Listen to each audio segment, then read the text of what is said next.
Hello everyone, welcome back to Spararia YouTube channel. Okay guys, so in this video I would like to share you a tutorial on how to change WhatsApp ringtone to your favorite music on Infinix Smart 8 easily.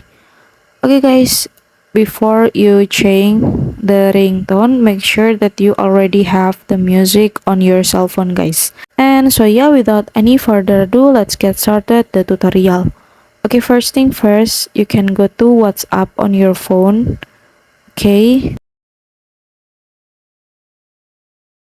And then here in the right top, you can click triple dots and go to settings menu guys. Okay. And then here you can go to notification. And then you can scroll down till the bottom and go to ringtone. And of course guys, that your music is not in the list, so you have to add the music manually. You can scroll down and go to add ringtone.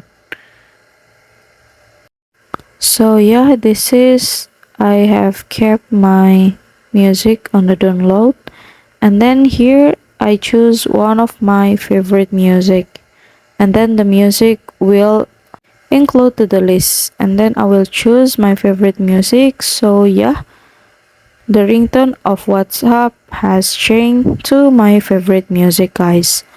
So yeah, it's easy right, and here's the tutorial on how to change WhatsApp ringtone to favorite music on Infinix Smart 8, and thank you so much for watching.